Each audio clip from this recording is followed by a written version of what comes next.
Fala galera, bem-vindos à continuação da história de Olaf Jensen e os Gigantes das Terras Além. Se você não assistiu a primeira parte, ela está aparecendo aqui no card e também vou deixar no comentário fixado. Paramos na parte onde Olaf e seu pai foram levados à cidade de Jehu, 2 dias depois de seu resgate no rio Hideko.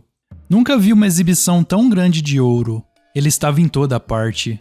Os batentes das portas eram incrustados e as mesas eram revestidas com folhas de ouro. As cúpulas dos edifícios públicos eram de ouro. Ele era usado generosamente nos acabamentos dos grandes templos de música. A vegetação crescia em uma exuberância pródiga, e as frutas de todos os tipos tinham o sabor mais delicado.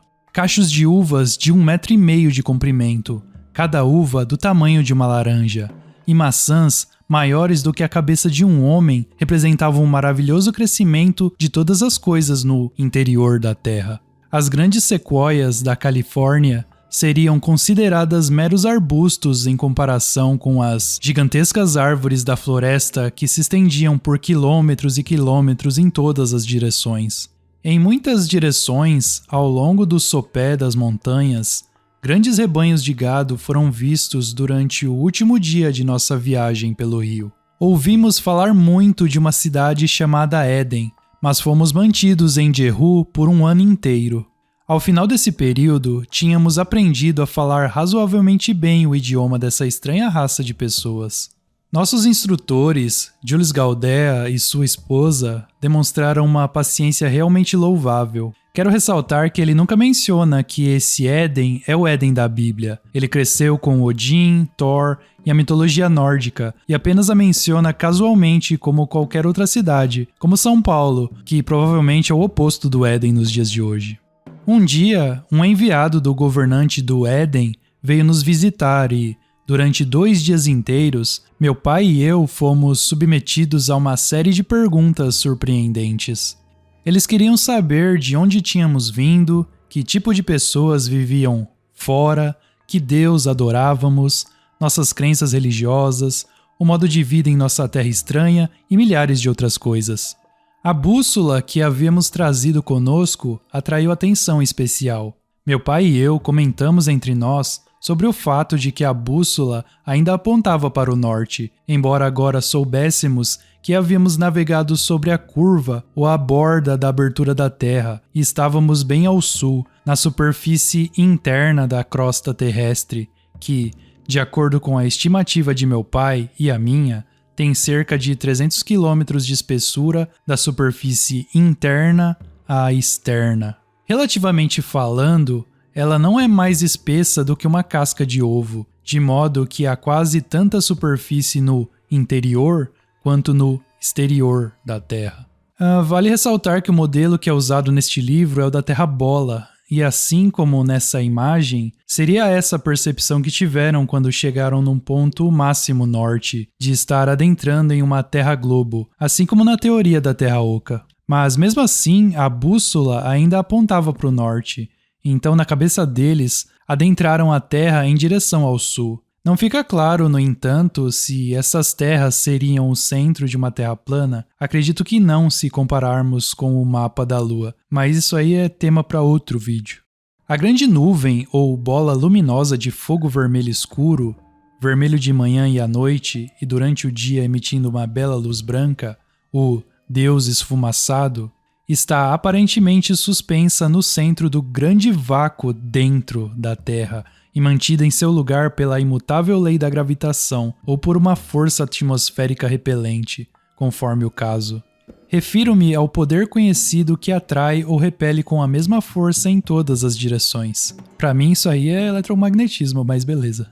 A base dessa nuvem elétrica ou luminária central, a sede dos deuses, é escura e não transparente, exceto por inúmeras pequenas aberturas, aparentemente no fundo do grande suporte ou altar da deidade, sobre o qual o Deus esfumaçado repousa. E as luzes que brilham através dessas muitas aberturas brilham à noite em todo o seu esplendor e parecem ser estrelas, tão naturais quanto as estrelas que vimos brilhar em nossa casa em Estocolmo, exceto que elas parecem maiores. Mais um adendo aqui.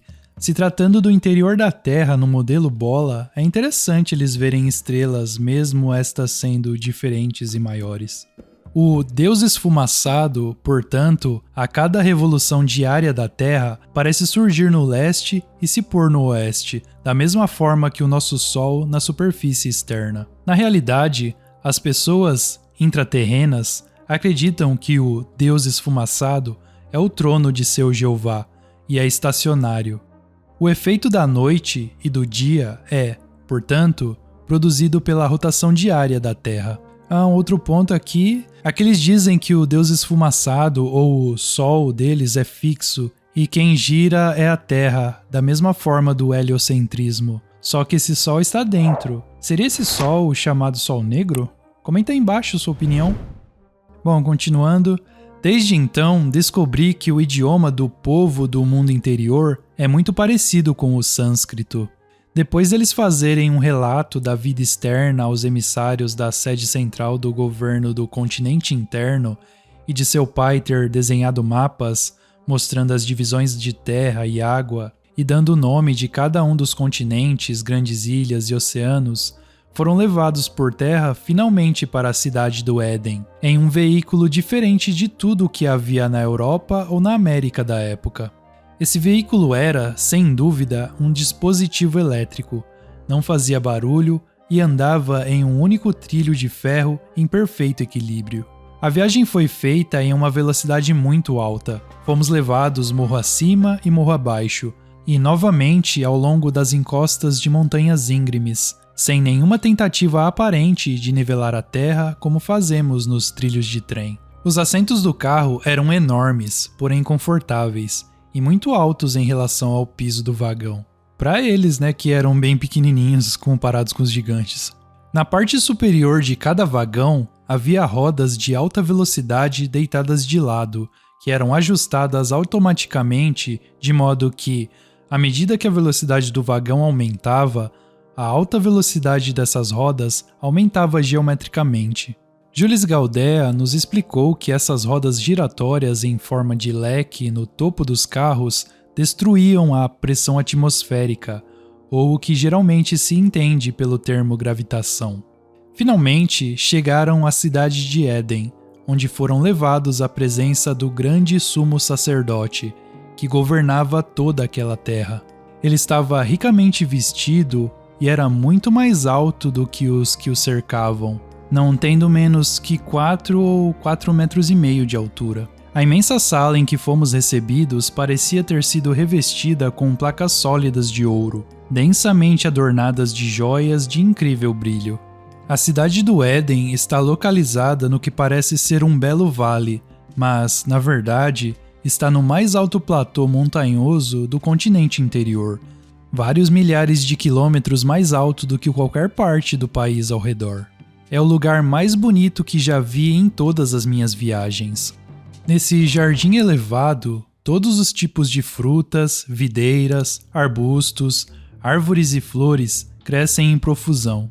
Nesse jardim, 4 rios têm sua nascente em uma poderosa fonte artesiana. Eles se dividem e correm em 4 direções. Esse lugar é chamado pelos habitantes de Umbigo da Terra, ou o Início, o berço da raça humana.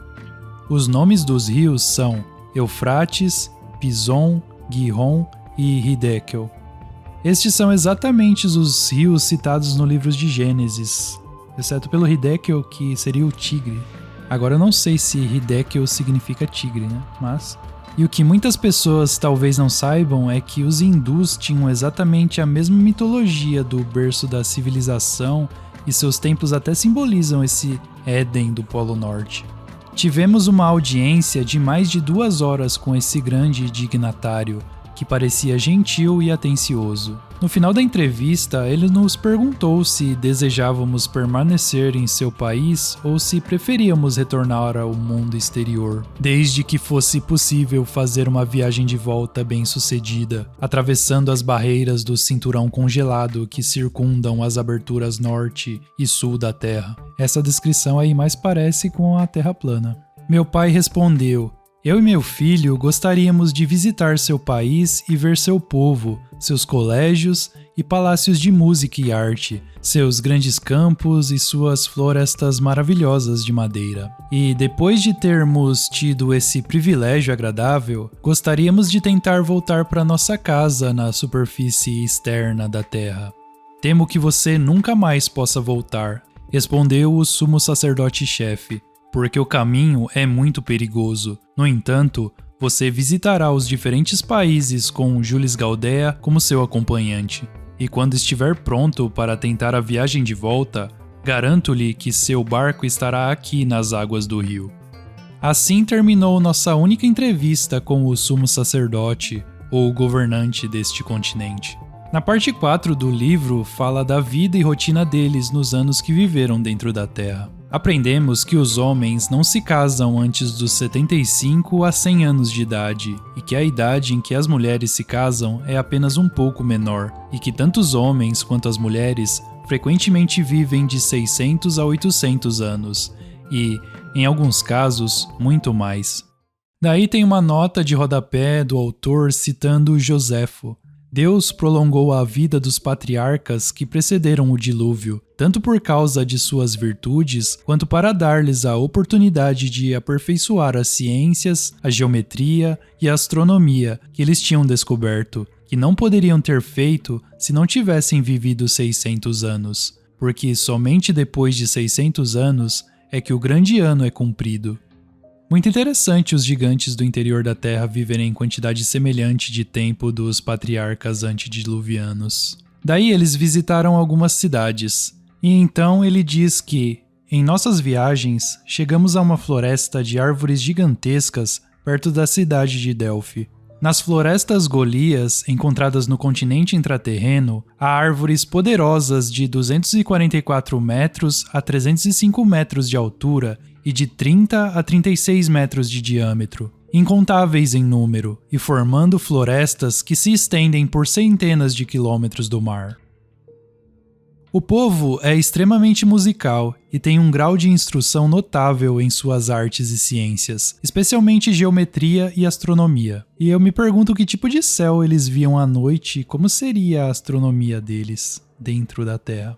Suas cidades são equipadas com vastos palácios de música onde, não raramente, até 25 mil vozes vigorosas dessa raça gigante se elevam em poderosos coros das mais sublimes sinfonias. As crianças não devem frequentar instituições de ensino antes dos 20 anos de idade. E então, sua vida escolar começa e continua por 30 anos, 10 dos quais são uniformemente dedicados por ambos os sexos ao estudo da música. Suas principais vocações são a arquitetura, a agricultura, a horticultura, a criação de grandes rebanhos de gado e a construção de meios de transporte peculiares àquele país para viagens por terra e água.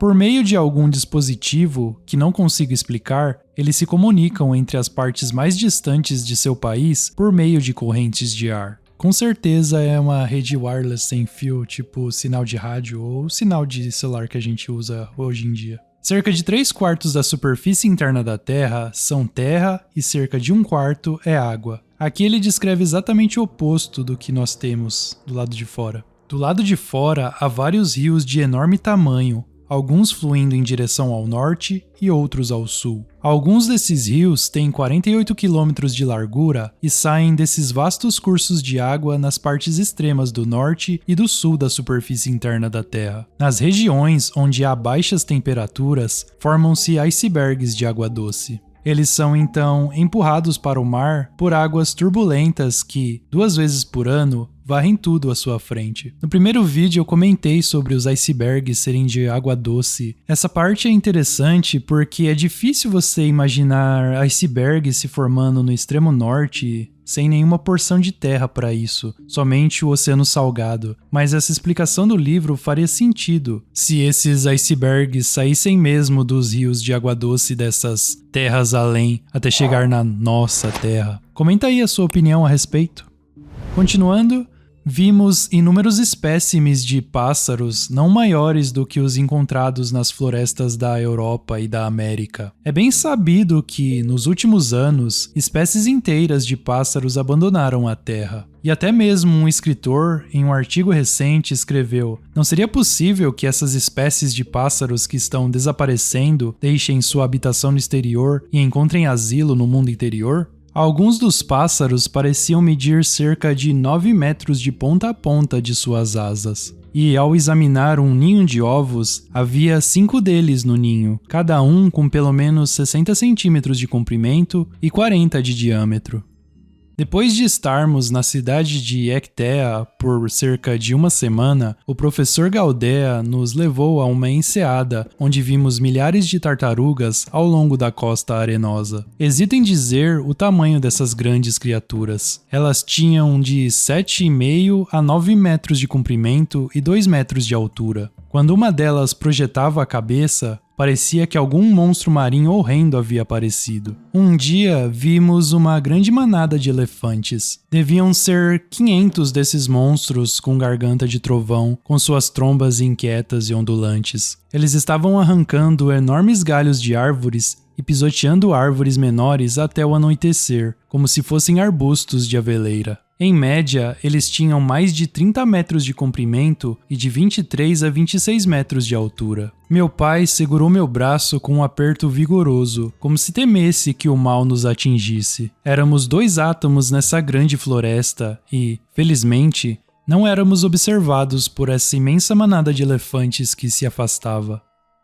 Existe uma névoa nebulosa que sobe da Terra todas as noites e, invariavelmente, chove uma vez a cada 24 horas. Essa grande umidade, a luz elétrica revigorante e o calor talvez sejam responsáveis pela vegetação mais exuberante, enquanto o ar altamente carregado de eletricidade e a uniformidade das condições climáticas podem ter muito a ver com o crescimento gigantesco e a longevidade de toda a vida animal. Depois de passar consideravelmente mais de um ano visitando várias das muitas cidades do mundo interior e uma grande quantidade de países intermediários, mais de 2 anos se passaram desde o momento em que fomos apanhados pelo navio de excursão na primeira parte, que foi o primeiro contato com os gigantes da Terra interior. Decidimos lançar nossa sorte mais uma vez ao mar e tentar recuperar a superfície externa da Terra. Demos a conhecer nossos desejos e eles foram relutantemente, mas profundamente atendidos. Nossos anfitriões deram ao meu pai, a pedido dele, vários mapas mostrando toda a superfície interna da Terra, suas cidades, oceanos,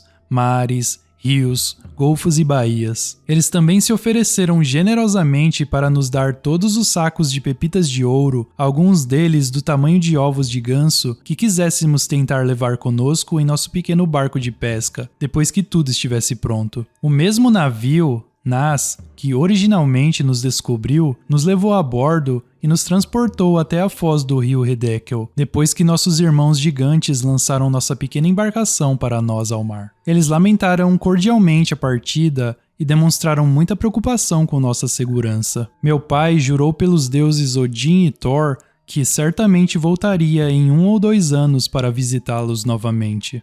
Daí tem cerca de 45 páginas da viagem de volta aqui nessa parte, mas para resumir, no caminho de volta passaram por várias cidades que tinham conhecido quando, finalmente, foram apanhados em uma tempestade. Quando passaram por um canal de icebergs pelo Polo Sul, sim, eles saíram pelo outro lado, segundo o livro. De volta ao nosso lado das coisas, naufragaram e perderam tudo, inclusive o pai de Olaf. Olaf sobreviveu flutuando em um iceberg até que outro barco o viu. Eles o levaram a bordo e ele contou ao capitão a história da Terra Interior. E eles o prenderam no convés. Depois, quando voltaram ao porto, consideraram-no um louco. Ele ficou preso por 28 anos por ter contado essa história. Ele foi libertado aos 50 anos então e abriu uma pequena empresa de pesca. Por fim, se mudou para os Estados Unidos. E foi lá que supostamente conheceu o autor Emerson, aos 95 anos de idade, querendo compartilhar sua história com o resto do mundo. Mas não queria que ela fosse divulgada até que ele morresse, o que, convenhamos, depois de passar 28 anos na prisão, tem seus motivos. Mas essa é a história da suposta viagem de Olaf Jensen ao interior da Terra, onde há um grande buraco no Polo Norte e no Polo Sul que podem ser acessados. Se a gente analisar, tem muitas coisas malucas com relação aos polos da Terra Globo. Não há voos para nenhum lugar próximo ao Polo Norte. A Antártida é militarizada e ninguém toca nela. Supostamente, apenas pesquisas científicas são realizadas lá. E tenho certeza de que todos já ouviram falar dos alemães que provavelmente foram para a Antártida depois da guerra. Na minha série do Relógio do Criador, eu falo sobre as expedições do Hitler na busca de Agartha, cidade das terras além da barreira do gelo. Também vou deixar no comentário fixado. Mas, e você? O que achou dessa história incrível? Deixe seu comentário e sua opinião, que é muito importante. Se gostou do vídeo, deixa o like para dar aquela força pro canal e alcançar mais pessoas aqui no YouTube. E se não for inscrito ainda, se inscreva. Se não conhece nossa área de membros, o Relógio do Criador Premium, lá tem mais de 200 vídeos muito interessantes, separados em séries, como a série das Terras Além e a série Toca do Coelho. O link está na descrição e comentário fixado. E se você chegou recentemente no canal, vou deixar 2 vídeos aqui na sequência para você assistir e aprender mais. Muito obrigado e te vejo no próximo vídeo.